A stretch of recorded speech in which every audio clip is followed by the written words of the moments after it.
Jai Hind guys, this is Soham Kumar Pandey. Welcome to Pandey classes. In this lecture we are going to cover discovery of neutron and this is ninth lecture in the series of Let's Kill Chemistry. Ninth lecture इसमें हम लोग बात करेंगे discovery of neutron के बारे में। तो चलिए शुरू करते हैं। देखिए हम लोग को पढ़ना है एक गोल्ड फॉल एक्सपेरिमेंट। क्या पढ़ना है? गोल्ड फॉल एक्सपेरिमेंट पढ़ना है, जो कि प्रॉपर्टीज ऑफ न्यूट्रॉन इलेक्ट्रॉन के बाद मैं पढ़ा दूंगा। इस गोल्ड फॉल एक्सपेरिमेंट में क्या पढ़ना है हमें कि जो रदरफोर्ड साहब थे उन्होंने इसको परफॉर्म करा था, और नहीं परफॉर्म तो नहीं, बस उनको सजेस्ट किया था। इसको हम आपको बताएंगे। तो रदरफोर्ड साहब क्या बोले थे कि जो भी मास होता है किसी भी एलिमेंट का वो कंसनट्रेटेड होता है किसी एक जगह पे, जिसको हम लोग, और जो मास होता है सिर्फ और सिर्फ प्रोटॉन की वजह से होता है। ठीक है, किसी एलिमेंट में जो मास होता है सिर्फ और सिर्फ प्रोटॉन की वजह से होता है, ऐसा कहा था रदरफोर्ड साहब ने। ठीक, तो माना क्या गया किसी की हाइड्रोजन में एक प्रोटॉन है तो हीलियम में दो प्रोटॉन होना चाहिए। ठीक है, तो मान लेते हैं कि हाइड्रोजन में एक प्रोटॉन है, हीलियम में दो प्रोटॉन है, होता भी है। तो अगर हीलियम का हाइड्रोजन का मास 1 AMU है, यानी atomic mass unit 1 atomic mass unit है, तो अकॉर्डिंग टू द मतलब एक प्रोटॉन का, जब बोला जाता है कि प्रोटॉन से ही मास होता है, जब एक प्रोटॉन का 1 AMU मास है तो एलिमेंट हाइड्रोजन का 1 AMU मास होगा, तो हीलियम का तो 2 AMU मास होना चाहिए था, लेकिन ऐसा हुआ नहीं। और हम पाया गया कि वहाँ पे 4 AMU मास है। ऐसा कैसे हो गया?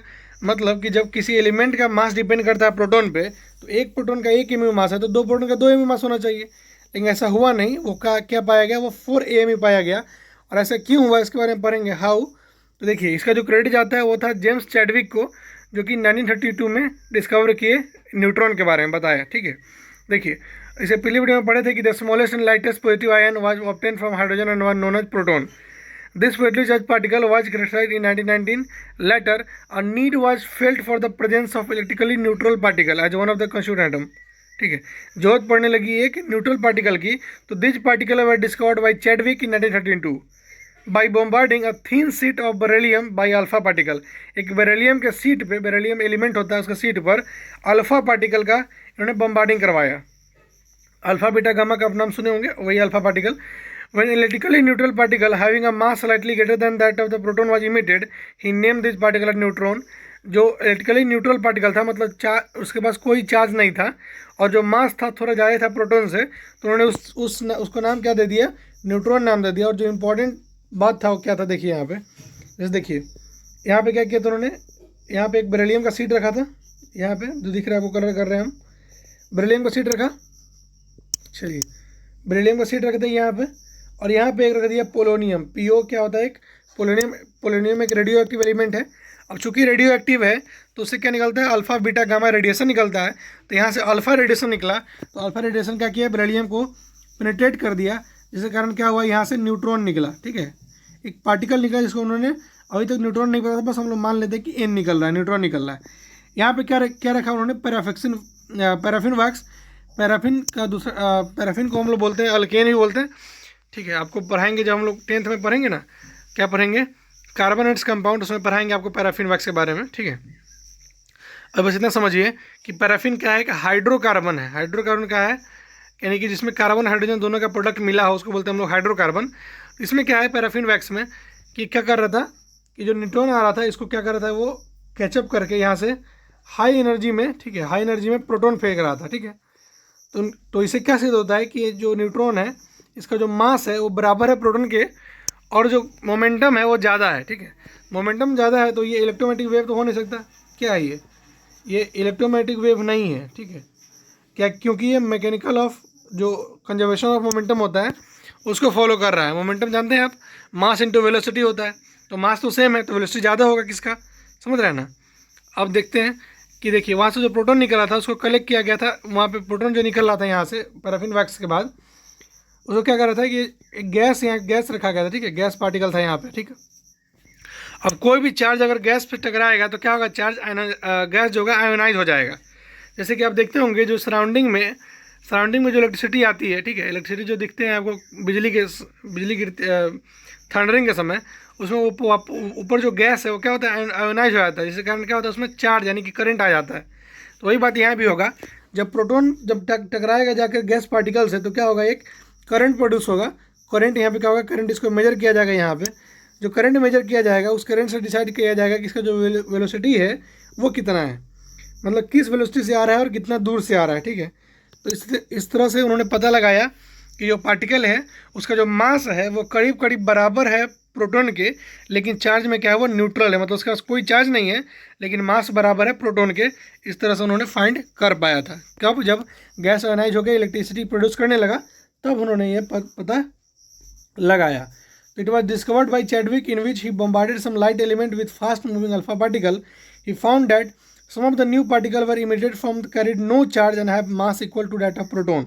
And these neutral particles were named as neutron. So neutron defined as neutron को कहते हैं हम लोग the fundamental particle which carry no charge and mass equal to that of hydrogen atom. ठीक है, फंडामेंटल पार्टिकल है जो कैरी करता है पॉजिटिव चार्ज को क्या बोलते हैं? प्रोटॉन। जो फंडामेंटल पार्टिकल है जो कैरी करता है नेगेटिव चार्ज को क्या बोलते हैं? इलेक्ट्रॉन।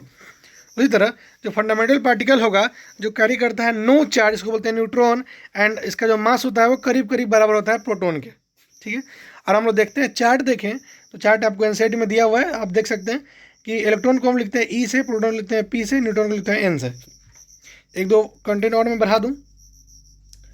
डिस्कवरी ऑफ इलेक्ट्रॉन किसके द्वारा हुआ? James जजे Thompson. प्रोटॉन किसके द्वारा हुआ? ई गोल्डस्टीन। न्यूट्रॉन किसके द्वारा हुआ? James Chadwick. लिख लीजिए, क्या लिखिएगा कि इलेक्ट्रॉन किसने किया? थॉमसन। प्रोटॉन किसने किया? ई गोल्डस्टीन। और न्यूट्रॉन किसने किया? James Chadwick. चैडविक। ठीक है, उसका चार्ज पाया गया, जो इलेक्ट्रॉन का चार्ज था वो था -1.6022 × 10⁻19। अब चूंकि इलेक्ट्रॉन में माइनस चार्ज और प्रोटॉन में प्लस चार्ज होता है तो बस डिजिट उतना ही रहेगा, बस प्लस चार्ज का अंतर हो जाएगा। न्यूट्रॉन में कोई चार्ज नहीं होता है। रिलेटिव चार्ज की बात करें तो इलेक्ट्रॉन में होता है -1, प्रोटॉन में होता है +1 और न्यूट्रॉन में होता है 0। मास की बात करें तो इलेक्ट्रॉन का मास होता है 9 × 10⁻9.10939 × 10⁻31 kg। हम लोग सीधे पढ़ते हैं इसको 9.1 × 10⁻31 kg। हम लोग सीधे पढ़ते हैं, क्या पढ़ते हैं इसको?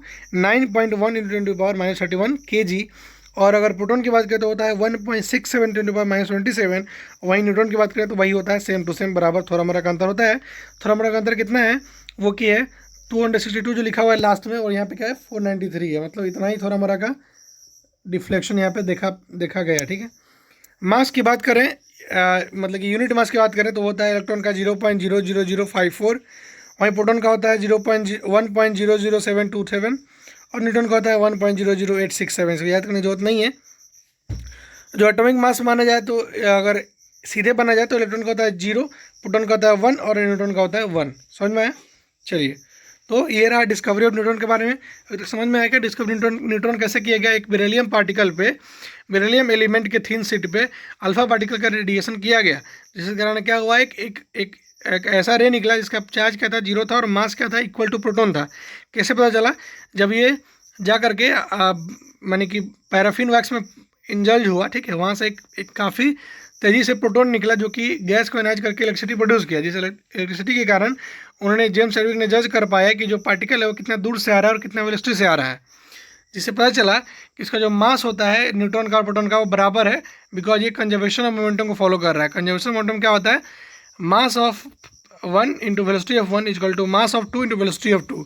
चूँकि मास बराबर है तो v1 बराबर v2 होना चाहिए। इस तरह से उन्होंने पता कर पाया। सो अभी तक की सिचुएशन ये रहा।